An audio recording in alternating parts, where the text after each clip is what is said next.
What's up, everybody? It's Goose, and we have a new addition to the farm. This little cream color guy. This is Macho Man. He is a 100% New Zealand kiko buck. He will be registered. I haven't got his registration papers yet, but he's going to be registered. Like I said, he's 100% New Zealand. So there's there's unregistered, of course, just the commercial goats, which that's what I have is commercial nannies right now, commercial kikos. And then he is the 100% New Zealand, which what that means is you can trace his bloodline back to New Zealand. You can look at his registration and his pedigree and look back and track back to some of the original goats that came here back in I believe it was 93. We brought the kiko goats over here. It was either 91 or 93, I'm pretty sure. I'm trying to give y'all a good look of him. I'm not trying to make you dizzy, but he is wild. He is wild as can be. So there's commercial goats. There's 100% New Zealand. That's what he is. Like I said, he can be traced back to the goats that came here from New Zealand. And then there are purebred, which you can register the purebreds. But the thing is, the purebreds, you can't trace them back to the goats from New Zealand. There's some crosses in there. So how it works is, I'll breed Macho Man to my kiko nannies, which are not registered. So then I will be able to register those kids 50% kiko, okay? And then I'll get a different, I haven't decided how I'm gonna do it. Anyway, at some point I will get a new New Zealand kiko buck with different bloodlines than him.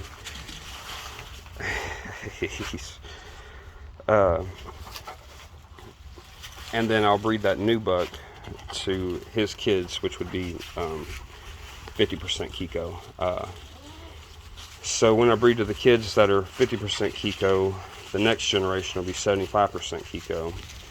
And then you do that another generation and they're 87.5% kiko. And I think it's the fourth generation, they're considered purebred.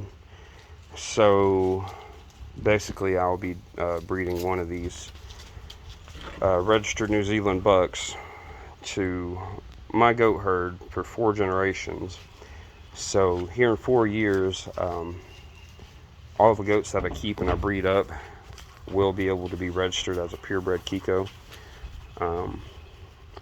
I hope I explained that good enough. But that's how it works, and that's why I bought him. He wasn't cheap. I guess I'll tell y'all what I paid for him. I'm putting this out here for people to learn. He cost me $800, which to most people, including me, that is a really expensive goat.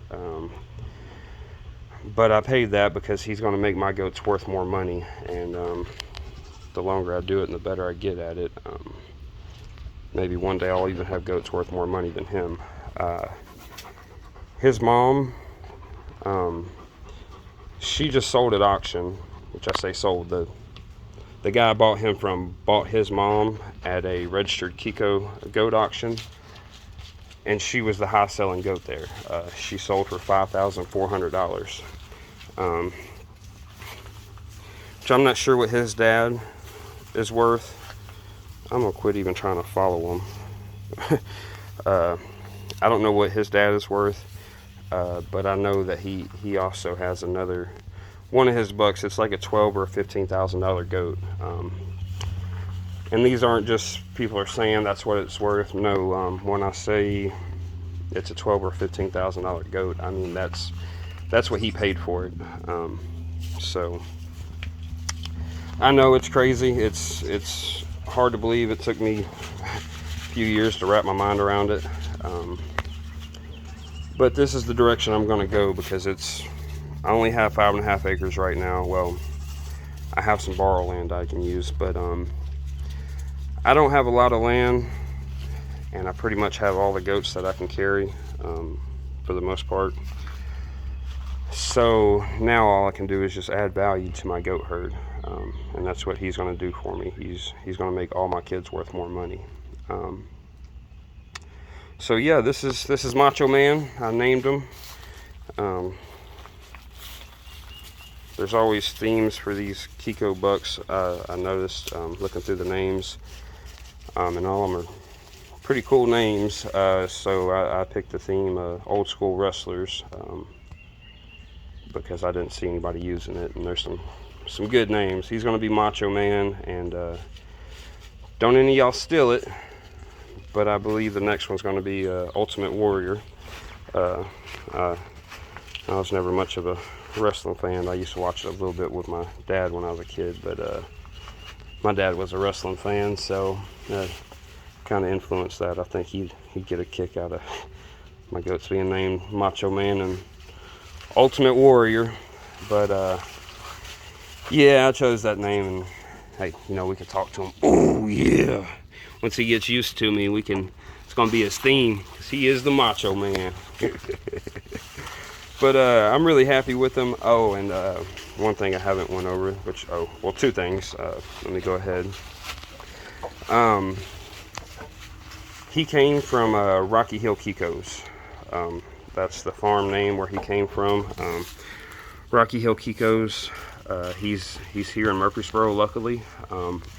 He's on the other side of town from me, but he's only about 30 minutes away from me, and I consider myself lucky because he has some just excellent bloodlines and great genetics, and he does really good at only selling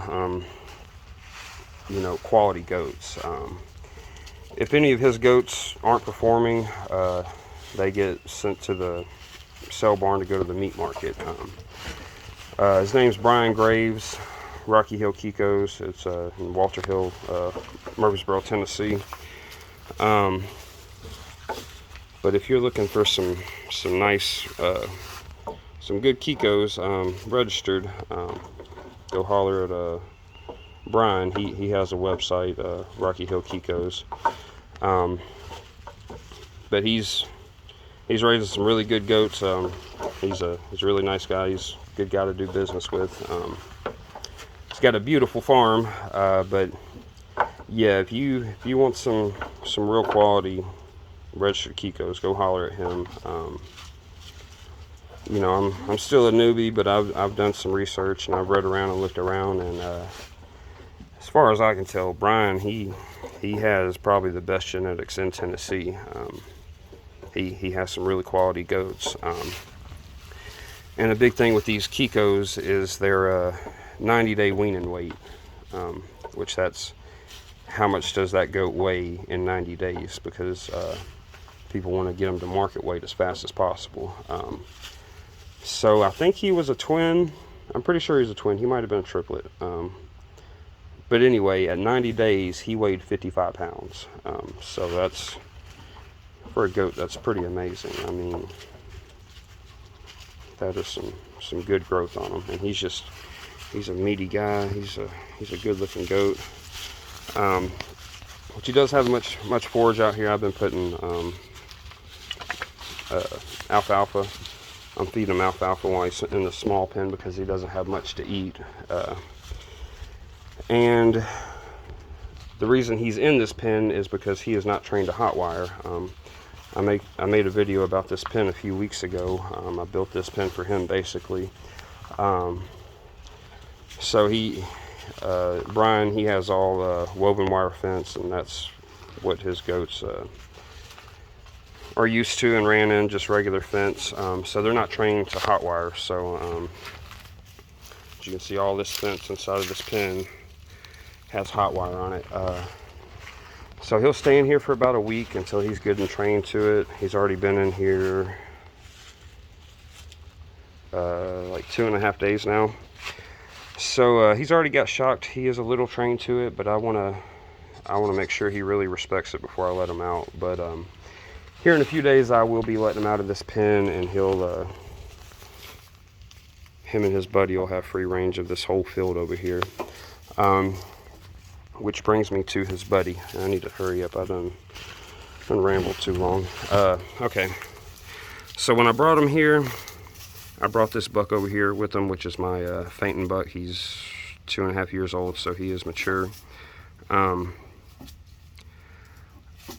chose to put the fainting buck in here with them because they're about the same size. I figured it'd work out. And I didn't want to put him in here because I figured Macho Man would beat him up and bully him. So I chose to put the fainting buck in here, and the fainting buck is picking on Macho Man a little bit. And also he's a bad influence because as you can tell, he's kind of wild. He'll somewhat come to me for feed, but he's teaching Macho Man to run from me, and that's not what I need. So I just brought the little buck here, which that's a buck I'm gonna get rid of, but I'm gonna use him to help me for now. I brought him here because he is much friendlier and he will come right to me for grain. So I'm gonna take the fainting buck back to work, and I'm just gonna leave the little goat in here with Macho Man, because I'm gonna work a lot on trying to get him tamed. I come out here every afternoon and I feed him, and I just stand close to him and watch and talk, you know. He's never been handled much. He is very wild, but he's going to get up to about 200, maybe even 250 pounds.